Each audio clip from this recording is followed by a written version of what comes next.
আসসালামু আলাইকুম প্রিয় দর্শক, অঙ্গমঞ্চের আলাপ চাইতায় আপনাদের সকলকে আমন্ত্রণ জানাচ্ছি। নমস্কার দর্শক, আপনারা ইউনুসের জন্য প্রার্থনা করুন। ইউনুস যেন শান্তি মতো বিদায় দিতে পারে পৃথিবী থেকে। যমুনায় গেছিলেন ওয়াকারুজ্জামানকে ইউনুস বলেন, আমি যদি এই অবস্থা জানতাম 18 মাস আগে, তাহলে আমি এই ক্ষমতা হাতে নিতাম না, আমি এইটা পাপ নাম করতাম না। আমি এখানে হাত দিয়ে হাত পুড়িয়েছি। আপনি আমায় বলেছিলেন আপনি আমায় সর্বত্রভাবে সর্বাত্মক সাহায্য করবেন, কিন্তু মাঝে আপনি আমার থেকে বিচ্ছিন্ন হয়ে যান। তখন ওয়াকারুজ্জামান বলেন, স্যার, আমি কিন্তু আপনার থেকে আমি বিচ্ছিন্ন হইনি, বিচ্ছিন্ন আপনি আমায় করেছেন। মাঝে মাঝে লোক আপনাকে ভুল বুঝিয়েছে, বিশেষ করে খলিলুর রহমান, তাকে নিয়োগ করে আপনি যে বার্তা আমার প্রতি পাঠিয়েছেন তাতে আমি কিছুটা ক্ষোভ প্রকাশ করেছিলাম। তখন ইউনুস বলেন যে আপনার তো আমার কাছে এসে আমরা বলা উচিত ছিল। ওয়াকার বলেন, আমি তো 3 বার আপনাকে জানিয়েছিলাম আমার আপত্তির কথা, এবং করিডোরের ব্যাপারে আমি তো আমার আপত্তির কথা আপনাকে জানিয়েছিলাম। আপনি তখন তো আমার কথা শোনেননি স্যার, ফলে আপনি আমায় একাধারে দোষ দিতে পারেন না। তারপর ইউনুস বলেন যে ওয়াকার সাহেব, যা হয়ে গেছে হয়ে গেছে, একে অপরকে দোষারোপ করে লাভ নেই। আমরা যে যার নিজের পথে এখন চলতে শুরু করেছি। আপনার প্রতি আমার শুভেচ্ছা রইল। আমি তো চললাম, জানি না আল্লাহ আমার কপালে কি লিখে রেখে দিয়েছে। বলে তিনি একদম দু চোখ দিয়ে তার অজয় জল পড়তে লেগে যায়। আপনাদের দুঃখ আসতে পারে, কিন্তু আমার দুঃখ আসছে না, কারণ এই কান্না কিন্তু কুমিরের চোখের জল কিন্তু একরকম। ফলে ওই কান্না দেখে কিন্তু আপনারা কেউ ভুলবেন না। ওয়াকার কিন্তু ভুলে গেছেন। ওয়াকার ছুটে গিয়ে ইউনুস সাহেবকে একেবারে জড়িয়ে ধরেন। স্যার, আপনি অস্থির হবেন না, আপনি সুস্থির হয়ে বসুন। এক গ্লাস জল এগিয়ে দেন, জল ফিরিয়ে দেন ইউনুস। আমার জল লাগবে না, এতদিন আমি সমাজের জন্য করে গিয়েছি, যতদিন বেঁচে থাকবো আমি সমাজের জন্য করে যাব। আমি যা করেছি দেশের জন্য করেছি। ওয়াকার বলেন, আলবাত আপনি দেশের জন্য করেছেন, আপনি সমাজের জন্য করেছেন। ইতিহাস আপনাকে মনে রাখবে, ইতিহাস বিচার করবে যে আপনি কতটা ঠিক করেছিলেন, কতটা ভুল করেছিলেন। আজকে হয়তো মানুষ আপনাকে চিনতে পারছে না, কিন্তু একদিন আপনাকে আমাকে ইতিহাস বিচার করবে যে আমরা ঠিক করেছিলাম না আমরা ভুল করেছিলাম। এই কথোপকথন চলে প্রায় 45 মিনিট। চা পড়ে ঠান্ডা হয়ে যায়, দ্বিতীয়বার চা আসে, সেটাও ঠান্ডা হয়ে যায়। আবেগে থর থর কম্পন, মানে হাত কাঁপতে কাঁপতে চায়ের তো ওয়াকারের হাত থেকে চায়ের প্লেটই পড়ে গেল মাঝে কার্পেটের উপরেতে। এত আবেগ ঘন পরিবেশ ছিল। এই যে পুরো নাটকটা হয়েছে, এই পুরো নাটকের সময় কিন্তু ওখানে 8 জন প্রেস উইংসের লোকজন ছিলেন। তার মধ্যে আমারও 2-1 চেনাশোনা আছেন। তারা আমার এই যে পোস্টটা দেওয়ার পর তারা হঠাৎ আমায় ফোন করে আমায় এই খবরটি দিয়েছেন, জানেন আজকে এই এই এই এই হয়েছে। সে কি কথা, তাহলে তো আগের খবরটা ড্রপ করতে হয়, ড্রপ করে তো এই খবরটা দিতে হবে। এটা তো আরো গুরুত্বপূর্ণ, কারণ একে অপরের থেকে বিদায় নিচ্ছে। এই চির বিদায়ের আগে যে বিদায়ের সুর যমুনায় বেজে উঠছে, সেই সুরের সুরধ্বনি যদি আমার কণ্ঠ মারফত আপনাদের কাছে পৌঁছে না দিতে পারি, তাহলে তো আমার জন্মই বৃথা। আমি কেন এতদিন ইউনুসের পেছনে লেগে থাকলাম? ইউনুসের পেছনে এতদিন লেগে থেকে আমি যা করেছি তার ফল তো আপনাদেরকে শোনাতেই হবে। ফলে আগের স্টোরিকে ড্রপ করে দিয়েছি, ওটা কাল দেব। জানবেন ওটা আজকে স্টোরি করা, কিন্তু কালকে আমি দেব। কিন্তু এই মানে কথোপকথন যদি আপনাদের সামনে তুলে না ধরতে পারি, তাহলে এই আমার 18 মাসে যে আমার যে কর্মকাণ্ড, আমার যে কষ্ট, আমার যে বকে যাওয়া, কত হাজার ঘন্টা যে আমি বকে গেছি এই ইউনুসকে তাড়ানোর জন্য, এখন এই 45 মিনিটের যদি 5 মিনিট আপনাদের শোনাতে না পারি, তাহলে তো আমার জীবনটাই বৃথা বসাই। আমি কি করবো এই জীবন নিয়ে? ইউনুসের ওই ছবি তো আমি আর দেখতে পেলাম না, আর ছবি ছাপতেও ছাপাও হবে না, কারণ প্রেস রিলিজকে কিন্তু ইউনুস করা করে বলে দিয়েছেন যে আর যাই হোক এই উনি বিদায় একটা দেখা হয়েছে, হ্যাঁ, তো এইটা ছাড়া অন্য কোনো কিছু কিন্তু বেরোবে না, যা হয়েছে এখানে এর মধ্যেই থাক। কিন্তু ফুটো ফাটা তো থাকে। লক্ষিন্দরের ঘরে কিন্তু সাপ ঢুকে গিয়েছিল, আমাদেরও ওরকম দুই একটা ফাঁক ফোকর রয়েছে, যেখান থেকে খবরাখবর সুর সুর সুর সুর করে বেরিয়ে আসে। এখন এই কুমিরের কান্না, আল্লাহর পথে আমি চলেছি, আমি জানি না আমার কি হবে, আমার কপালে কি লেখা আছে, তবে আমি যদি জানতাম, আল্লাহর কসম, আমি কিন্তু এই পথে পা বাড়াতাম না। আজ তার বোধোদয় হয়েছে নাকি এটা সদ্গতি, তা বলতে আমি পারবো না, কিন্তু তার রিয়েলাইজেশন একটা হচ্ছে। কিন্তু তিনি ডক্টর ইউনুস, ফলে এমন একটা রাস্তা আবার বার করার চেষ্টা করবেন যেখান থেকে তিনি ফাঁক ফকর গলে হয়তো রাষ্ট্রপতি হওয়ার জন্য কিছু একটা রাস্তা বাস্তা বার করতে পারেন। ফলে এই যে কান্নার ব্যাপারটি, সেটি আপনাদের চোখে জল এনে দিলেও আমার বিন্দু মাত্র কষ্ট হচ্ছে না, কারণ আমি ভবিষ্যতের দিকে তাকিয়ে আছি। এই বেটা কিন্তু শোধরাবে না, এ কিন্তু হচ্ছে সারমেয় লেজ, একে 100 বছর পাইপের মধ্যে ফেলে রেখে দিয়ে চাপা দিয়ে রাখুন, যখন বের করবেন দেখবে টেরাই রয়েছে। এ হচ্ছে সেই জিনিস। এ দেহত্যাগ না করলে পদত্যাগ তো করতে হয়েছে, কিন্তু ওর মানে মানে দেশত্যাগ ওকে করতে দেওয়া যাবে না, দেশত্যাগ ওকে করতে দেওয়া যাবে না। আপনারা সবাই সজাগ থাকুন, ইউনুস যেন দেশত্যাগ না করতে পারে। এমনি তার দেশত্যাগের নিষেধাজ্ঞা আসছে, যতক্ষণ না আসছে ততক্ষণ পর্যন্ত পুক করে পালিয়ে যেতে পারে, কিন্তু পাখি ফুরুত হতে বেশি সময় লাগে না। ফলে আপনাদেরও খুব সচেষ্ট এবং সতর্ক হয়ে থাকতে হবে ইউনুস সম্পর্কে। ইউনুসের প্রত্যেকটা পদক্ষেপ আপনারা নজরে রাখবেন। ইউনুস কিন্তু এত সহজে কিন্তু ছাড়ার পাত্র নয়, আমি যতটুকু বুঝেছি ওকে। ও কিন্তু শেষ পর্যন্ত লড়াই চালিয়ে যাবে যাতে সরকারে কোনোভাবে উনি টিকে যান, কারণ জানেন আমি যদি সরকারে টিকে না থাকতে পারি, তাহলে আমার এই যে ওই তৎকালীন যে ব্যাংক, ওই ঢপের চপ ব্যাংকটা রয়েছে না, গ্রামীণ ব্যাংক, ওর প্রত্যেকটা ইট খুলে নেবে, কারণ 32 নম্বরের ইট গুলো আমি খুলে নিয়েছি। আমার প্রত্যেকটা ব্যাংকের ইট প্রত্যেকটা খুলে নেবে, তখন আমি ভিখারি হয়ে যাব। আর যদি আমি জেলে ঢুকে যাই, আর যদি ফাঁসিতে চলে যাই, তাহলে তো আল্লাহর কাছে আমি চলে যাব। হে ভগবান, তুমি ইউনুসকে দেখো, তুমি ইউনুসের প্রতি একটু ক্ষমা সুন্দর দৃষ্টিতে দেখো। আপনারা ইউনুসের জন্য প্রার্থনা করুন, ইউনুস যেন শান্তি মতো বিদায় দিতে পারে পৃথিবী থেকে, আর যেন কোনো উটকাচালির মধ্যে ইউনুস না যায়। সবাই ভালো থাকবে।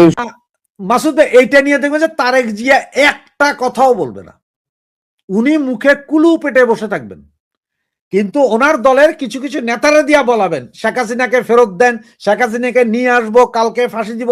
রাজনীতির মাঠে এইটা চলবে। তলে তলে তারেক জিয়া কিন্তু কুলু পাটবেন। তারেক জিয়া হয়তো যে হানা ভোটের সময় যেন একবার বলছিল যে হাতে ভোট দিন, সেই রকম হয়তো বলবে যে আমাদের কাছে যেহেতু আসামি প্রত্যাবর্তন চুক্তি আছে, সেই চুক্তি অনুযায়ী আমরা শেখ হাসিনাকে ফেরত চাইবো দেশ থেকে।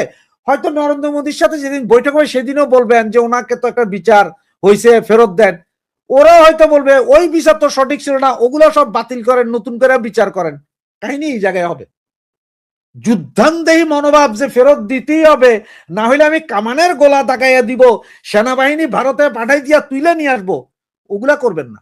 ওগুলা করবে হচ্ছে যে মাঠের ওই যে নয়ন ময়ন জাতীয় নেতা যারা আছে না, তারা বলবে। কারণ কি জানেন, ওই যে এখনো তো ওই যে জামাত এনসিপির একটা প্রেশার আছে। তারেক যতক্ষণ মাটিতে পা, মানে উনি যখন দেখবেন যে ওনার মাটিতে যতক্ষণ পর্যন্ত ওনার পায়ের নিচে মাটি শক্ত না হবে, ততক্ষণ পর্যন্ত উনি একটু একটু বললেও পুরোপুরি বলবে না। আর এই জঙ্গি গোষ্ঠীরে দমানোর জন্য উনি এখন ওনার দলের অন্য নেতাদের দিয়ে বলানোর চেষ্টা করেন যে তোমরা এগুলা বলো, একটা ভাইব তৈরি করে রাখো, আমরা 6 মাস 1 বছরের ভেতরে আগে পায়ের তলার মাটি ঠিক করি। 220 আসনে আসছেন, মন্ত্রী পরিষদ গঠন, এমপিদের ইয়ে করা, এগুলা, এরপরে আপনার এই যে জুলাই সনদ কি করবে না করবে, এগুলা নিয়েই দেখবেন যে আপনার ব্যস্ত রাখবে। সুতরাং ওই শেখ হাসিনাকে আইনা ফাঁসি দাও, ওই করো সেই করো, এগুলো হবে না।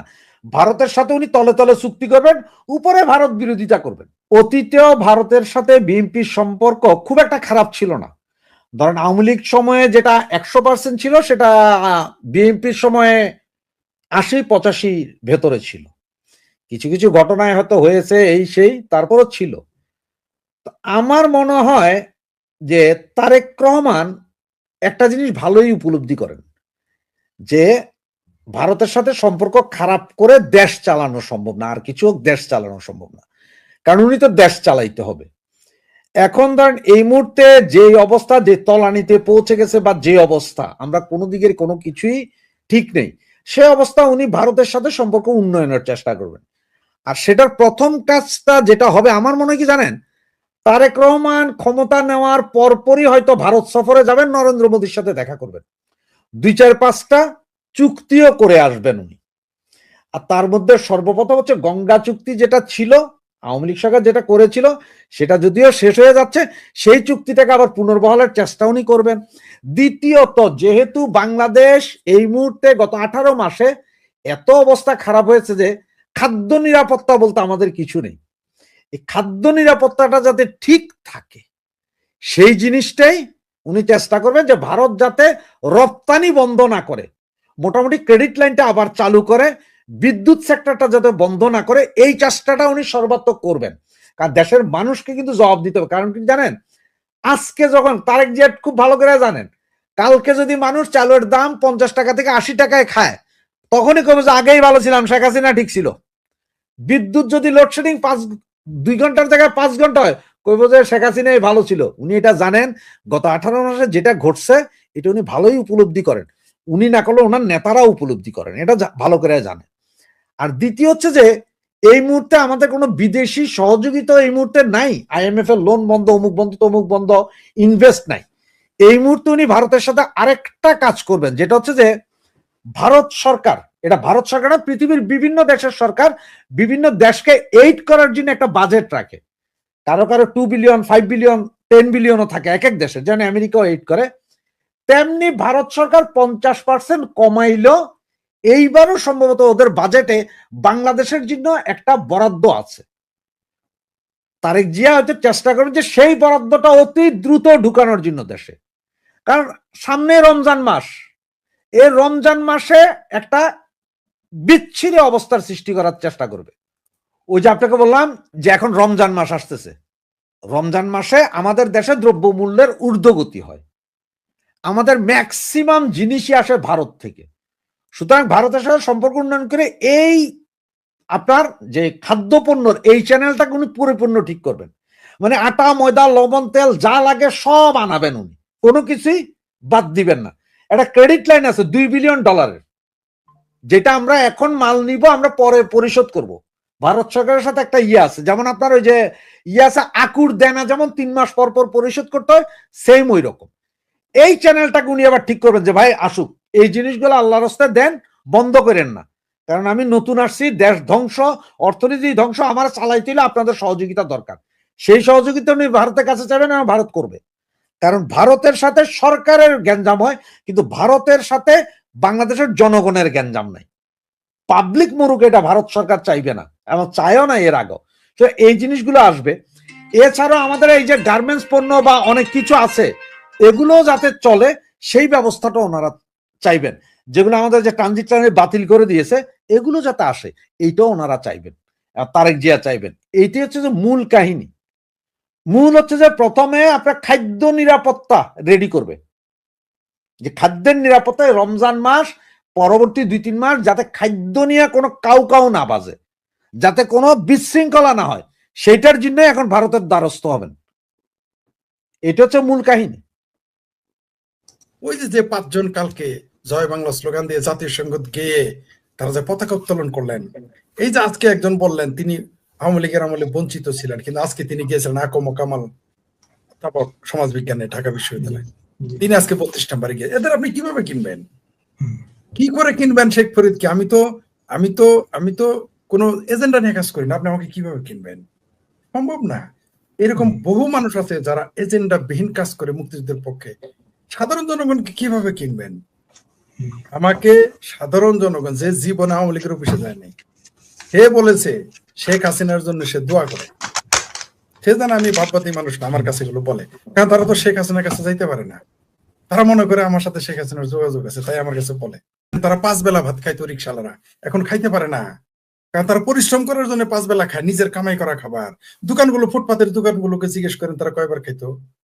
এখন মৌলবীর 5 বেলা ভাত পায় না, মৌলবীর দোয়া করে কিনা যায় না, কারণ মৌলবীর খুব হারামি হয়ে থাকে, কারণ এরা পেয়ারা পাকিস্তানি।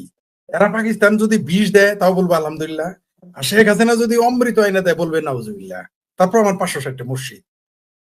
আমি আওয়ামী লীগের নেতা কর্মীদের অনুরোধ করব, আপনারা দয়া করে জামাতের সার্টিফিকেট নেওয়ার জন্য আপনারা মসজিদ মাদ্রাসা বানায় না। ধর্মীয় কারণে যদি বানান সেটা আলাদা কথা। আপনাদের জামাত কোনোদিনই আপনাদের ভালোবাসতে পারে না, কোনোদিনই বাসতে পারে না, প্রশ্নই আসে না। কারণ একজন উত্তর মেরু একজন দক্ষিণ মেরু, কোনোদিনই 2 পোল একসাথে হবে না। এই 2 পোল কোনোদিনই এক হবে না, সম্ভব না। এটা রড পান্নায় পিঠে পিঠে পাকাবেন। আপনারা জামাত হয়ে যেতে পারবেন, জামাত কোনোদিন আওয়ামী লীগ হবে না, এটা মনে রাখেন। আপনারা যদি তাদের জন্য বেহেশত লিখে দেন, তারপরও আপনাদেরকে তারা মানবে, সেটা অন্য প্রসঙ্গ। আপনি যেটা লিখেছেন কারাগারে হত্যা, এটা করতেই পারে, কারণ তাদের তো জামাতের তো অভ্যাস আছে এই 14 ডিসেম্বর ঘটানোর। অন্তিম সবল তো ইউনুস দিবে, এটাই স্বাভাবিক। আমরা তার সিমটমও দেখতে পাচ্ছি, তবে অতনালি আদেশের না। আপনি দেখেছেন 24 ঘন্টা পার না হইতে আমার ভাবির পোলারা কিন্তু দৌড়ের উপরে। তিনি চিকরা চিকরি 17 মাস আওয়ামী লীগের লোক জেলে নির্যাতন, জেলের বাইরে নির্যাতন, আদালতে নির্যাতন, ঘরে নির্যাতন, সব জায়গায় নির্যাতন। তারপরে তারা কিন্তু বলে না আমরা কই যাব, না খেয়ে আছে তাও বলে না কই যাব। আর আমার ভাবির পোলারা ওয়েস্টিনে গেম রাজহাঁস, পাতিহাঁস, পেতিহাঁস এগুলা খাওয়ার পরেও বলে আমরা কই যাব। কোথায় যাবা মানে? তোমাদের যাইতে দিলে না, তোমরা যাবা বাবা। কোথায় যাবা তোমরা? শ্বশুর বাড়ি যাবা? মনে করছো শ্বশুরের বিচারপতি বানাইছ, শ্বশুরের চাকরি দিছ তোমরা, আমরা ছেড়ে দিব? অতনালি আদেশে না। বাংলাদেশের জনগণ, ওই যে আমাদের আওয়ামী লীগের নেতারা ছেড়ে দিতে পারে তোমাদের, কিন্তু বাংলাদেশের জনগণ তোমাদের ছাড়বে না। কারণ বাংলাদেশের জনগণের 5 বেলার খাবার 3 বেলায় আনছো, কৃষকের শ্রমিকের খাবার, মৌলবীদের খাবারও 3 বেলায় আনছো। আর যারা 3 বেলা খাইতো তারা কিন্তু 2 বেলা খায়। আরে নতুন জামাইরে দাওয়াত দিত আগে ঘন ঘন, সে দাওয়াত দিতে হয় না। হাস্যকর হলো এটা কিন্তু সত্যি স্যার। তো এই হচ্ছে দেশের অবস্থা। তো মেটিকুলাস ডিজাইন তাকে করতে দেন, কিন্তু বাংলাদেশ আওয়ামী লীগ এবং মুক্তিযুদ্ধের পক্ষে যারা, তারা কিন্তু একেবারে এক একজন স্টোনের মতো, পাথরের মতো এরা দাঁড়িয়ে আছে। এরা কখনো নুয়ে যাবে না, ভেঙে আপনি গুঁড়া করে ক্র্যাশ করে দিতে পারেন, কিন্তু এরা কখনো নুয়াবে না। তার প্রমাণ পেয়েছেন। ভাবির পোলারা এখন চিৎকার করা শুরু করছে আমরা কোথায় যাব। ভাবির পোলারা বলতেছে নরেন্দ্র মোদী এলে আমরা মাইনে নিব না। মনে হয় যে নরেন্দ্র মোদীজি আমার ভাবির পোলাদের শাশুড়িরে খামসা দিছিল। আমার ভাবির কথা বললাম, আমার ইজ্জত চলে যাবে। ভাবির পোলা শাশুড়িদের, মনে হয় আমার ভাবির পোলা শাশুড়িদের খামসা মারছে, নরেন্দ্র মোদীকে আসতে দিবে না। কিন্তু তাদের পাকিস্তানের নেতারা আসলে সমস্যা নেই, 30 লক্ষ হত্যাকারী বাংলাদেশে আসলে সমস্যা নেই, কিন্তু ওই ভারতের নেতা আসলে সমস্যা, যারা 19,000 সৈন্য আমাদের দেশের জন্য বলিদান দিয়েছে মুক্তিযুদ্ধে, যারা আমাদের দেশের মুক্তিযোদ্ধাদের ট্রেনিং দিয়েছে, অস্ত্র দিয়েছে, 1 কোটি মানুষকে খাদ্য দিয়েছে, এগুলো তাদের জন্য খুব খারাপ। আমার ভাবির পোলাদের জন্য খুব ভালো লাগে পাকিস্তানকে। এরা দেখবেন 2 দিন পর পর পাকিস্তান যায় আর আফগানিস্তান যায়, এটা খুব ভালো। এই হচ্ছে আমাদের দেশের অবস্থা। আজকে আমার ভাবির পোলারা যে প্ল্যান, আপনি দেখেন মঙ্গলবারে তো সম্ভবত শপথ গ্রহণ করবে সকল প্রহসনের নির্বাচন। আপনি ঠিকই বলেছেন স্যার, যে একটা প্রহসনের নির্বাচন হলেও এর একটা ভালো দিক আছে, যে অন্তত ডক্টর ইউনূসকে আসসালামু আলাইকুম বা ওয়ালাইকুম সালাম বলা গেছে। এখন মঙ্গলবারের পর বুধবার থেকে দেখবেন আমার ভাবির পোলারা দৌড়াদৌড়ি শুরু করবে।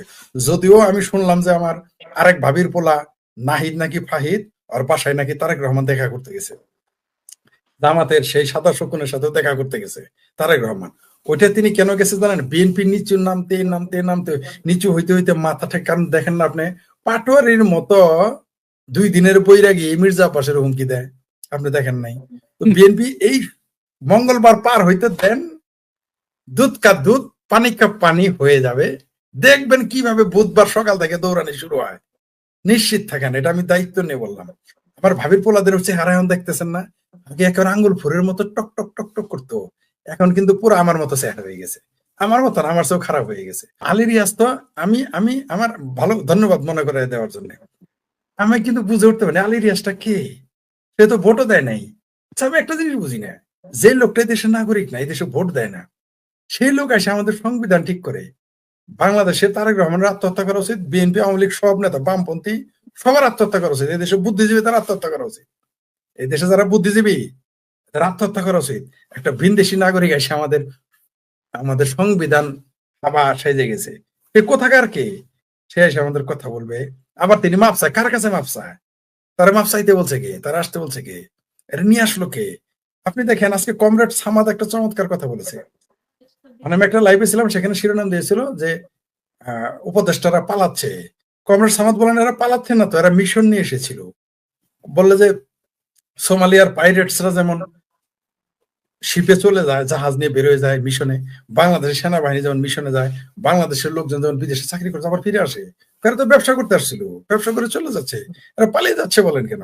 এটাই ঠিক, এরা মিশন নিয়ে এসেছিল। সেই মিশনটা হচ্ছে মুক্তিযুদ্ধকে ধ্বংস করা, মুক্তিযুদ্ধের চেতনা ধ্বংস করা, বাংলাদেশটাকে ধ্বংস করা, বন্দর ধ্বংস করা, বাংলাদেশের অর্থনৈতিক অবকাঠামোকে ধ্বংস করে দেওয়া, বাংলাদেশের গণতন্ত্রকে আহ মানে একেবারে পঙ্গু করে দেওয়া, বাংলাদেশের শিক্ষাকে ধ্বংস করা মিশন নিয়ে তারা এসেছিল, এখন তারা চলে যাচ্ছে। নইলে আলী রিয়াজ, আচ্ছা ধরে নেন আমরা চারি ভাই, আমাদের জমি জমানে ঝগড়া, আমরা যা ইচ্ছা তাই করবো, আমরা জমি কেউ বেশি নিব, কেউ কম নিব, কেউ নিব না, কারো দিব না, আমাদের ব্যাপার। কিন্তু ওই থালি রিয়াজ এসে যদি সালিশ করে, তাহলে তো আমাদের গলায় দড়ি দেওয়া উচিত। থালি রিয়াজকে যারা এনেছিলেন, আমি তো থালি রিয়াজের চেয়ে তাদের বেশি দায়ী করব, আর যারা থালি রিয়াজকে হ্যাঁ ভোট দিয়ে মেনে নিয়েছেন তাদের দায়ী করবো। আপনারা কি কোনো বুঝায় হ্যাঁ ভোটে গিয়েছিলেন? তারেক রহমান বুঝলাম ভাগে পড়েছিল, ভাবির পোলারা তাকে কেসকি কলে ফেলেছিল, রাজি হয়েছে। তবে একটা জিনিস বলে রাখি, মঙ্গলবার বুধবার সকাল থেকে কিন্তু তারেক রহমানের চেহারা চরিত্র সব কিন্তু পাল্টে যাবে। আমার ভাবির পোলারা এটা বুঝতেইছে না যে রাজনৈতিক রাজনৈতিক পথটা যে কত পিচ্ছিল, এরা এটা জানেই না, এরা এটা বুঝেও না, এরা বুধবার থেকে দেখতে পারবে। স্কিপ বান্দির পোলারা যখন জমিদারি পেয়ে গেছে, নিজের জমিদার মনে করতেছে, তখন তারা ধরাকে সরাগান করতেছে। এখন যা ইচ্ছা তাই বলবে। নরেন্দ্র মোদী যে কি ওটা তো জানে তারেক রহমান, নরেন্দ্র মোদী যে কি ওটা তো জানে জামাতের আমির, নরেন্দ্র মোদী যে কি ওটা জানে পাকিস্তানের প্রধানমন্ত্রী, নরেন্দ্র মোদী যে কি ওটা জানে আমেরিকার প্রেসিডেন্ট, নরেন্দ্র মোদী যে কি ওটা জানে পুতিন, নরেন্দ্র মোদী যে কি ওটা জানে দুবাইয়ের সুলতান, সৌদি আরবের বাদশাহ, ইরানের খোমেনিরাও জানে যে নরেন্দ্র মোদী কি। এখন এখন এই কেসকি বান্দির পোলা কেমনে বুঝবো? ওর জগৎ হচ্ছে কুয়া, ও তো জীবনে কুয়ার পোকা মাকড় ব্যাঙের বাইরে তো কিছু দেখে নাই, তাই ও মনে করে যে ওর মতো সবাই, তাই ও যা ইচ্ছা তাই বলতে পারে। নরেন্দ্র মোদী বিরোধিতা করে বাংলাদেশে কেউ ক্ষমতায় থাকবে এত সস্তা? নরেন্দ্র মোদীর বিরোধিতা করে আমেরিকা ধাক্কা খেয়ে গেছে। নরেন্দ্র মোদীর উপরে ট্যাক্স দেওয়ার কারণে ভারতে এখন পুরো ইউরোপীয় ইউনিয়ন চলে আসে, খোদ ব্রিটেন চলে আসে, দুবাইয়ের সুলতান, দুবাইয়ের আমির চলে আসে উইদাউট নোটিশে, বলে ভাই সাহেব আ যাইয়ে হামকো থোড়া চায় পানি পিনা হে, চলে আসে। তো আমার বান্দির পোলার ওগুলো কি বুঝবো? আপনার নরেন্দ্র মোদীর রাজনৈতিক আদর্শের সাথে বিরোধিতা থাকতে পারে, সেটা আলাদা বিষয়, কিন্তু ভারতের জন্য নরেন্দ্র মোদী মানে এখন প্রমাণিত হয়ে গেছে ভারতের মধ্যে সবচেয়ে, মানে যদি আপনি ইন্দিরা গান্ধী, শ্রীমতী ইন্দিরা গান্ধীজির ৭১-এর ভূমিকা ব্যতীত যদি আর যে কোনো জায়গায় যান, নরেন্দ্র মোদী যে কোনো প্রধানমন্ত্রীকে ছাড়িয়ে গেছে, তার দেশকে সে কোথায় নিয়ে গেছে। আপনি দেখেন মধ্যপ্রাচ্য থেকে শুরু করে ইউরোপ, ইউরোপ থেকে শুরু করে আমেরিকা, আমেরিকা থেকে শুরু করে অস্ট্রেলিয়া, ইউকে, কোথায় আপনি যান, এমনকি ল্যাটিন আমেরিকা, তারা কাকে চাচ্ছে? নরেন্দ্র মোদীর সাথে সেলফি আপনি দেখেছেন, যে আমাদের জননেত্রী শেখ হাসিনাকে বিদেশের প্রাইম মিনিস্টার কিন্তু পায়ে সালাম করছে, নরেন্দ্র মোদীকে ভাই মনে করে। জো বাইডেন বলছে আমার ভাই, ডোনাল্ড ট্রাম্প বলতো যে সে আমার বন্ধু, জর্ডানের বাচ্চা, দুবাইয়ের আমির, সৌদি আরব বাচ্চা বলে নরেন্দ্র মোদী আমার বন্ধু, আমার ভাই। এখন বাংলাদেশের যদি এই কেসকি বান্দির পোলারা না বুঝে, আর ওই কি আপনার সাদা শকুন জামাতের আমিরের কি রুহানি আওলাদেরা যদি না বুঝে, আমরা কিভাবে বোঝাবো বলে?